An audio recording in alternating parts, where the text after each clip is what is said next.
할렐루야. 오늘은 고린도전서 9장 24절부터 27절의 말씀을 가지고 신앙의 월드컵이라고 하는 제목입니다. 이 말씀 위에 은혜가 있으시길 축복합니다. 지금 월드컵이 진행이 되고 있습니다. 관심이 끄는 거는 물론 우리 한국, 미국은 벌써 좋은 경기를 하고 있고, 또 한국은 우리가 아는 대로 우루과이와 0대0, 또 가나와 3대2로 졌습니다. 그런데 지난주 금요일 아침에 포르투갈과 경기에서 먼저 한 골을 지고 있다가 그 한 골을 넣고 그리고 1대1 반드시 이겨야만 한국이 16강에 나갈 수 있는 겁니다. 거기에다 우리의 힘으로, 우리의 자력으로 아닌 우루과이가 가나를 이겨줘야 나가는 거예요. 또 가나가 또 너무 많은 골을 먹어서 우루과이가 많은 골로 5대0으로 이긴다면 우리가 떨어지고 우루과이가 나가는 상황인데, 마지막 언저리 타임 그 6분을 줬는데 거기서 5분을 남겨놓고 손흥민의 패스를 받은 황희찬 선수가 골을 넣으면서 극적으로 역전승을 하면서 한국이 포르투갈 그리고 한국이 16강에 진출하는 쾌거를 얻었습니다. 아시아 국가에서는 일본과 호주, 한국 이 세 나라가 아시아에서 대표로 16강에 진출하는 쾌거를 얻게 됐습니다. 앞으로 남은 경기에서 이제 선전을 하게 되고, 어느 팀이 월드컵 4년마다 행해지는 그 게임에서 월드컵 축구에서 이길까 하는 것이 관심이 되고 있습니다. 그런데 오늘 성경 말씀에 보면 우리 신앙도 마치 이런 운동 경기하는 것에 비유하고 있습니다. 사도 바울이 말하기를 24절에 보면 운동장에서 다름질하는 자들이 다름질한다고 기록되어 있습니다. 그리고 이기기를 다투는 자 25절에, 그리고 다름질하기를 26절에, 그리고 허공을 치는 것 26절에, 그래서 마치 운동 경기하듯이 달리기 하고 권투를 하듯이 저와 여러분도 오늘날 이 땅의 삶이 바로 운동 경기하는 것과 같다는 거예요. 치열하게 싸우는 삶의 현장에서 신앙을 지키고 신앙으로 이기고 예수 그리스도의 보혈로 승리하고 예수의 힘으로 저와 여러분이 끝까지 달려가면서 승리할 수 있는, 신앙의 경주에서 승리할 수 있는 비결은 뭘까? 삶의 자세는 뭘까? 그것을 저와 여러분에게 은혜를 나누면서 함께 하나님의 말씀을 나누기를 원합니다. 첫째로 목표를 분명히 해야 된다는 거예요. 26절에 목표를 분명히, 향방 없는 허공, 향방 없는, 이거는 육상을 말하는 것이고, 그리고 허공을 치듯이 이거는 권투를 말하는 겁니다. 월드컵 경기하는 사람들은 아무리 경기를 잘해도 소용이 없어요. 상대방 골문에다가 골을 갖다 집어넣는 팀이 이기는 거예요. 우리나라와 포르투갈 금요일 날 극적으로 승리를 거뒀는데 마지막 언저리 타임 90분이 다 지나가고 이제 6분 언저리 타임, 그때 많은 사람이 다 끝났다. 이제 16강은 이제 물러 건너갔다. 그럴 때 공은 둥근다는 거예요. 공은 둥굽니다. 그러니까 마지막 5분을 남겨놓고 손흥민 선수의 패스를 받아서 황희찬 선수가 차 넣어서 골문 안으로 공이 들어가야 되는 거예요. 어떻게 하든 골을 넣으면 되는 거예요. 발로 차든 헤더, 이 공을 머리로 받아 넣든 어쨌든 골문으로 골을 집어 넣어야 되는 거예요. 그래서 많은 선수들이 양쪽 상대방 골문을 향해서 전진해 나가는 거예요. 육상 경기 하는 사람 역시 분명한 목적지가 있다는 거예요. 분명한. 권투도 마찬가지. 권투하는 사람 역시 허공을 치는 게 아니라 상대방을 향해서 펀치를 날리는 거잖아요. 목표가 있다는, 분명한 목표 지점이 있다는 거예요. 사도 바울 선생 당시에, 사도 바울 그 당시에 고린도라고 하는 시에서 이스티미안이라고 하는 그 경기가 있었습니다. 그 경기가 3년마다 있었다고 하는데 주요 경기가 경마가 있었고, 그리고 경주가 있었고, 그리고 권투가 있었다는 거예요. 바울은 마라톤과 권투의 예를 들어서 운동장에 이기기 위해서 분명한 목표가 있어야 된다는 거예요. 분명한. 26절 말씀에 보면 그러므로 나는 다름질하기를 향방 없는 것 같이 아니하고 싸우기를 허공을 치는 것 같이 아니하며, 분명한 목적이 있다는 거예요. 분명한 목표가 있다는 거예요. 그러니까 이 목표가 분명해야 돼요. 자, 달리기 하는 선수는 정확하게 아테네를 향해서 달려가야 되는 거예요. 스파르타를 향해 달려갔다가는 죽음뿐이에요. 역사에 큰 족적을 남긴 사람들을 보면 목표가 분명했다는 거예요. 목적이 분명했다는 거예요. 오늘 믿음의 조상 아브라함도 하나님이 아브라함을 부르셨을 때 분명한 목표를 그에게 주셨습니다. 창세기 12장 1절 2절에 보면 여호와께서 아브라함에게 이르시되 너는 너의 본토 친척 아비 집을 떠나 내가 내게 지시할 땅으로 가라. 내가 너로 큰 민족을 이루고 내게 복을 주어 내 이름을 장대케 하리니 너는 복의 근원이 될지라. 모세를 부르실 때도 하나님이 모세에게 분명한 목적을 주셨습니다. 출애굽기 3장 10절에 이제 내가 너를 바로에게 보내 너로 내 백성 이스라엘 자손을 애굽에서 인도하여 내게 하리라. 애굽에서 내 백성을 인도하여 내리라. 가나안 땅, 젖과 꿀이 흐르는 땅, 아브라함에게 약속하시고 이삭에게 약속하시고 야곱에게 약속하신 그 가나안 땅, 하나님이 주신다고 약속한 그 땅으로 내 백성을 이끌고 가라고 하는 분명한 목적을 모세에게 주셨다는 거예요. 야곱에게, 이 요셉에게도 분명한 목적을 주셨습니다. 꿈을 통해서 하나님께서 보여주셨잖아요. 별들이 그 꿈이 있었기 때문에, 분명한 목적이 있었기 때문에 그 환난 가운데서 요셉이 승리할 수 있었던 것입니다. 바울을 부를 때 하나님이 분명한 목적을 바울에게 주셨어요. 사도행전 9장 15절 말씀에 보면 주께서 가라사대 이 사람은 내 이름을 이방인과 임금들과 이스라엘 자손들 앞에 전하기 위해 택한 나의 그릇이라. 이방인을 위해서 택한 나의 백성이라는 거예요. 그러니까 사도 바울도 분명한 의식을 가지고 하나님의 말씀을 베드로를 통해서 유대인들을 구원하기 위한, 사도 바울을 통해서 이방인들을 구원하기 위한 하나님의 계획이 분명해서 그는 그 목표를 향해 달려갔다는.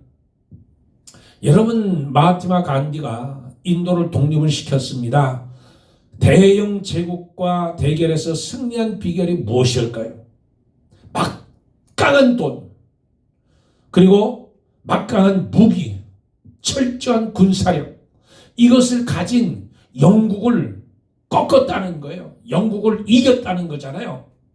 나중에 영국 정부가 떠나간 뒤에 간디가 이런 말을 했습니다. 반드시 이겨야 하는 목표를 분명히 설정했기 때문에 우리가 이겼다는 거예요. 그는 대영 제국이 물러간 후에 목표의 힘은 군사력 힘보다 강한 것이며 조직적인 정신력은 조직적인 군사력보다 위대한 것이며 그렇게 이야기했다는 거잖아요.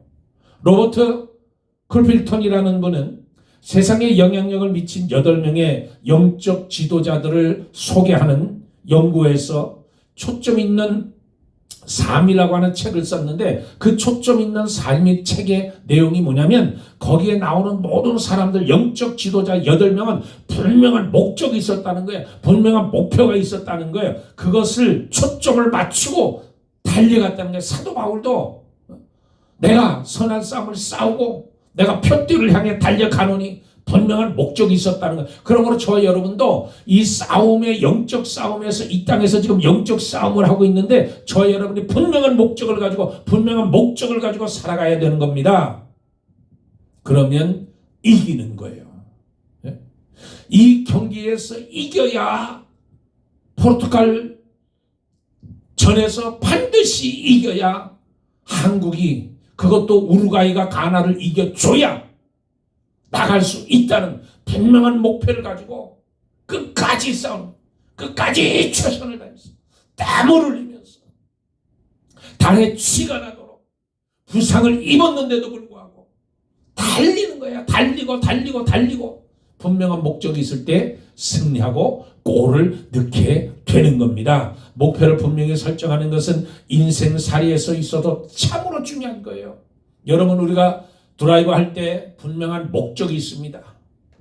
기차도 분명한 목적지를 향해 달려가는 거예요. 비행기도 분명한 목적지를 향해 날아가는 거예요. 배도 분명한 목적지를 향해서 그 바다를 가르면서 지나가는 겁니다. 목적 없이 달렸다가는 기름이 떨어지고 망하는 겁니다. 그러니까 저와 여러분이 목표를 분명히 하는 거예요. 하나님께 목표를 두고 하나님께 표들을 향해서 분명한 목표, 내 삶에 분명한 목표를 두는 거예요. 우리 신앙의 월드컵에서 승리하려면 분명한 목적의식이 있어야 됩니다. 목사님, 나이가 많은데요. 나이가 많은 것 좋아요. 괜찮아요.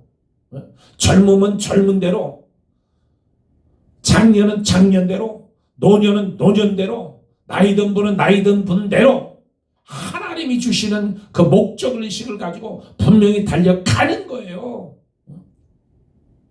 성경을 읽는데, 기도하는데, 전도하는데, 봉사하는데, 헌신하는데 분명한 목적을 세우는 거예요.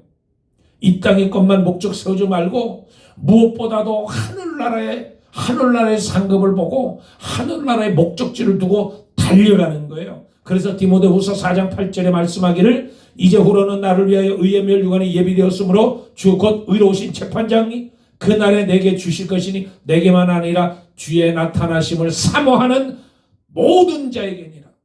그러니까 사도 바울에게만 주는 것이 아니라 하나님을 사모하고 하나님께 나아가는 자는 반드시 그가 상 주시는 자이심, 하나님이 모든 자들에게 함께 주시고 상을 주시는, 그래서 썩지 않는 멸류관, 의의 멸류관, 생명의 멸류관, 영광의 멸류관, 기쁨의 멸류관, 이 멸류관들이 받는 거에 인생은 꽃과 같이 금방 시들어버립니다.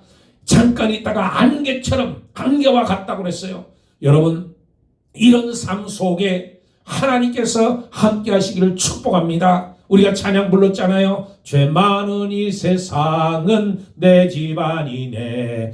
저 천국 없으면 난 어떻게 하나. 저 천국 문을 열고 나를 부르네. 나는 이 세상에 정들 수 없도다. 오 주님 같은 친구 없도다. 저 천국 없으면 난 어떻게 하나. 저 천국 문을 열고 나를 부르네. 나는 이 세상에 정들 수 없도다. 이 세상에 정들 수 없는 거예요. 하나님 나라의 소망을 두고 하나님 나라를 향해서 달려가는 거예요.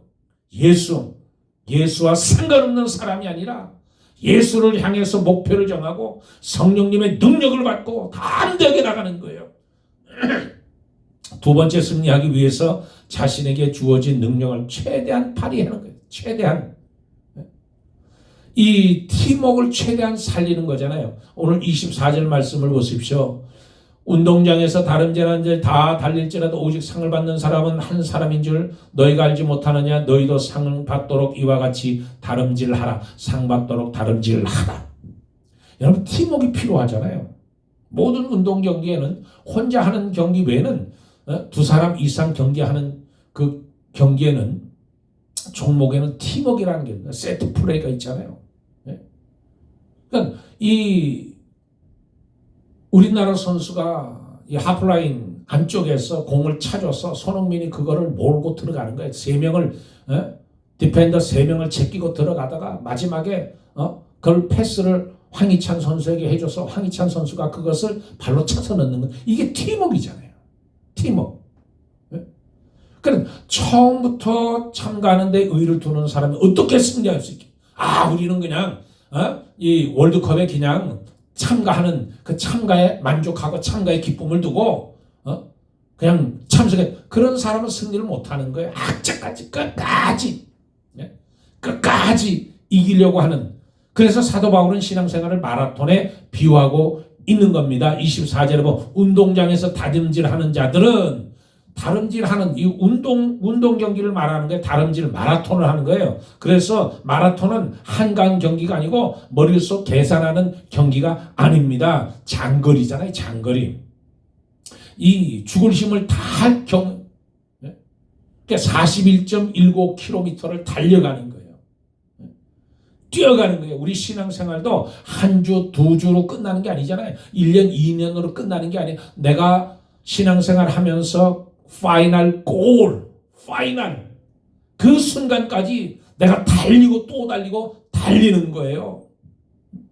꾸준히 자신의 속도를 유지하면서 잠시도 방관해서는 안 되고 전력 투구를 해야 되는 거예요. 경기하는 동안에 잠시 방심할 수 없습니다. 방심하게 되면 자만하게 되고 게으르게 되고 태만하게 되고 그러니까 잠시라도 자만할 수 없는 거예요. 그래서 항상 우리는 깨어있어라.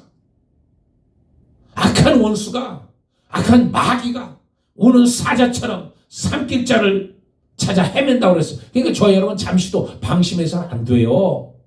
마치 자전거를 타고 지금 페달을 밟으면서 달려가는 거예요. 지금 목적지로에서 막 달려간다는 페달을 안 밟아보세요. 자전거가 쓰러집니다. 쓰러져요.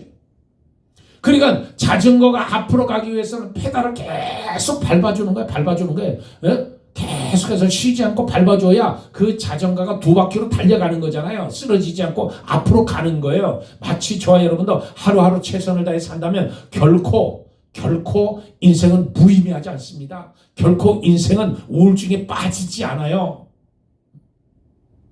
하나님께서 주신 것으로 얼마나 최선을 다하느냐. 그게 중요한 거예요. 누구나 다 최고는 될 수 없습니다. 우승자는 한 명이에요. 월계관 쓰는 사람은 한 명이에요. 그러나 저와 여러분은 최선을 다할 수는 있다는 거예요. 최선을 다할 수 있다는 거예요. 저와 여러분은 그렇게 달려갈 수 있다는 겁니다. 사업을 해도 최선을 다하고 기도를 해도 최선을 다하고 전도를 해도 최선을 다하고 봉사를 해도 최선을 다하고 가정생활에도 최선을 다하고 모든 일에 내가 최선을 다하는 거예요. 한번 예배를 드려도 최선을 다해서 예배 드리는 거예요. 새벽 기도 또 여러분 그 추운 날 지금 춥잖아요. 비도 오잖아요. 날씨도 안 좋잖아요. 껌껌하잖아요. 그래도 주를 향해서 내가 눈을 들리라 영적으로 내가 깨어있으리라 하나님 앞에 기도하리라 새벽을 깨우리로다. 그래서 새벽에 나오면서 거기에 내가 최선을 다하는 거예요. 화요일날 두란노 성경 공부도 모여서 마가복음을 공부할 때 하나님이 우리에게 주시는 지혜를 배우고 그 지혜를 통해서 하나님의 말씀을 깨달아지게 되고 그 깨달아진 말씀을 가슴에 담고 세상 문을 열고 저 열방 속으로 나가는 거예요. 수요일날 모여서 우리가 기도하면서 우리가 하나님 말씀을 공부하기도 하고 듣기도 하고 또 하나님 앞에 간구하고 부르짖고 찬양하기도 하는 것. 구하라 찾으라 두드리라. 구하는 이에게 구할 것이요 찾는 이에게 찾을 것이요 두드리는 자에게 열리리라. 마태복음 7장 7절 말씀처럼 그러니까 저와 여러분이 최선을 다해서 달려가는 거예요. 주일날 10시 15분에 와서 45분에 예배를 드리는데 저와 여러분이 일찍 와서 묵상하면서 오늘 주신 말씀을 내가 읽어보고 그 말씀을 묵상하고 그러면서 하나님의 말씀을 내가 듣고 그 한 시간 내가 목숨을 거는 거예요. 최선을 다해서 하나님 앞에 예배드리는 예배드리는데 어떻게 딴 생각을 해요? 예배드리는데 어떻게 잡생각을 해요? 예배드리는데 하나님 앞에 어떻게 내가 딴 생각을 하고 딴 짓을 할 수 있어요? 오직 예배 드리면서 내가 최선을 다해서 하나님을 바라보고 찬양할 때도 기쁨으로 찬양합니다. 입술을 벌려 찬양합니다. 하나님 앞에 기도할 때도 내 목숨을 다해서 부르짖습니다. 간구합니다. 대표로 기도하시는 분은 우리의 전체적인 문제를 가지고 하나님 앞에 간절한 마음으로 울먹이면서 기도하는 거예요. 하나님이 주시는 말씀을 내가 깨달아지고 하나님의 말씀 가운데 내가 살아서 주의 날에 주의 이름으로 주님께 영광을 돌리고 하나님을 찬양하는데 내가 최선을 다하는 한나를 보세요. 아이를 못 낳는 거 포기하는 게 아닙니다. 한나는 하나님 앞에 기도하잖아요. 어떻게 기도해요? 사무엘상 1장 12절에 보면 오래 입술 동할 정도로 술 취한 여인을 오대 받을 정도로 심령을 다해서 기도하는, 그러니까 하나님의 응답을 받고 아들을 낳는, 다른 자녀들을 낳는 거예요. 마태복음 15장 21절에 보면 한 여인이 나오는데 수로보니게 여인이 나옵니다. 그가 딸을 고쳐달라, 딸에 귀신 들린 딸을 고쳐달라. 제자들도 책망하고 예수님도 귀담아 듣지 않고 개 같은 여인이라는 소리를 들어도 주여, 개도 주인의 상에서 떨어진 부스러기를 먹나이다. 그럴 때 예수님이 말씀합니다. 여자여 내 믿음이 크도다, 내 소원대로 되리라. 최선을 다해서 예수님을 붙들잖아요. 성경에 최선을 다한 인물로 따지면 여호수아만한 사람도 없습니다. 최선을 다할 때, 최선을 다할 때. 여러분, 음식은 언제 상하느냐? 차가울 때 상하는 게 아니에요. 뜨거울 때 상하는 게 아니에요. 음식은 언제 상하냐면 미지근할 때 상해버려요. 그러니까 저와 여러분의 신앙이 미지근할 때 넘어지는 거예요. 여러분, 저와 여러분의 신앙이 미지근할 때 타락하는 거예요. 미지근할 때 죄를 짓는 거예요. 미지근할 때 마귀에게 속아서 넘어가는 거예요. 시험에 드는 거예요. 잘 때, 뜨거울 때는 절대 밥이 쉬질 않습니다. 그러니까 뜨거울 때, 하나님의 말씀으로 뜨거울 때, 그때 모든 시험을 이기고 하나님의 살아계심을 증거하는 거예요. 마지막 세 번째, 절제해야 됩니다. 25절, 27절에 이 절제하는 거예요. 절제하는 거예요. 오늘 27절에 보면 내가 내 몸을 쳐 복종하게 하면, 복종한다 단어가 있어요. 복종한다는 단어. 여러분, 이 복종한다는 이 단어는 무슨 말씀이냐면 내가 노예로 쳐서 만든다는 거잖아요. 그러니까 이 오늘날 예전에 사도 바울 당시에 경기하는 사람들은 10개월 전에 모여서 합숙 훈련을 한다고 그러잖아요. 예전에. 뭐 지금도 그래요. 지금도 뭐 이 월드컵 이 선수들 나가기 전에 미리 엔트리를 뽑아서, 그래서 3년, 4년, 또 2년, 1년 연습하고 또 합숙도 하고 이렇게 해서 훈련해서 이 나가는 거잖아요. 그러니까 자격을 선발하는데 규칙을 따라야 돼요. 규칙을. 축구도 규칙을 따라야 돼요. 그러니까 자신을 관리해야 된다는 거잖아요. 그러니까 자신과 싸워서 이겨야 되는 거예요. 25절 말씀에 보면 모든 일에 절제하나니, 모든 일에 절제, 이기기를 다투는 자마다 모든 일에 절제가 필요하고, 그리고 복종하게 함은 두 가지 단어가 나오는 거예요. 그러니까 승리하기 위해서 방해되는 건 다 내려놓는 거예요. 여러분, 한참 마라톤 하는 선수가 여러분 지갑을 가지고 뛰겠어요? 그 포켓에 돈 넣어가지고서 뛰겠어요? 아니잖아요. 축구 선수가 축구를 하는데 축구 선수들은 시계를 안 찹니다. 그리고 무거운 거 그런 걸 가지고 있진 않아요. 귀찮은 거 가지고 있진 않아요. 거기에 지갑을 넣고 다니는 이유가 없잖아요. 돈을 넣어가지고 이유가 없잖아요. 그러니까 이 시계도 끌어놓고 불필요한 모든 것을 다 내려놓고 유니폼만 입고 뛰는 거예요. 다른 거 거추장스러운 거를 다 버리는 거잖아요. 내려놓는 거예요. 오직 경기에 충실하기 위해서, 경기하기 위해서 내가 모든 것 다 내려놓고 버리고 절제하고 내려놓고 달리는 겁니다. 예수님이 왜 십자가에 돌아가셨어요? 왜 예수님이 십자가에 돌아가셨어요? 그것은 저와 여러분의 죄를, 그 짐을 담당하기 위해서 예수님이 십자가에 돌아가신 겁니다. 그래서 히브리서 12장 1절에 이러므로 우리가 구름같이 둘러싼 허다한 증인들이 있으니 모든 무거운 것과 얽매이기 쉬운 죄를 벗어버리고, 무거운 짐, 얽매이기 쉬운 죄를 벗어버리고, 그러니까 주님 앞에 모든 짐을 다 내려놓는 거예요. 여러분이 세상에 짊어지고 있는 짐을 오늘 내려와서 주님 앞에 나와서 다 내려놓고 주님이 주시는 평안, 주님이 주시는 응답을 받고 짐을 내려놓고 기쁜 마음으로 돌아가는 거예요. 시편 기자는 날마다 우리 짐을 져주시는 주 곧 우리의 구원이신 하나님을 찬송할지로다. 시편 68편 19절에 말씀하고, 내 짐을 여호와께 맡기라. 너를 붙드시고 의인의 요동함을 영영히 허락지 아니하시리라. 시편 55편 22절에 27절 말씀에, 오늘 27절의 말씀에도 보면 내가 내 몸을 쳐 복종함은 그랬습니다. 내 몸을 길들여줘야 되는, 신앙의 경주에서 승리에 이기기 위한 자는 자신과 싸워서 이기듯이 불필요한 거 다 내려놓고 오직 신앙 경기장에서 믿음으로 달려가는 거예요. 그러니까 저 여러분도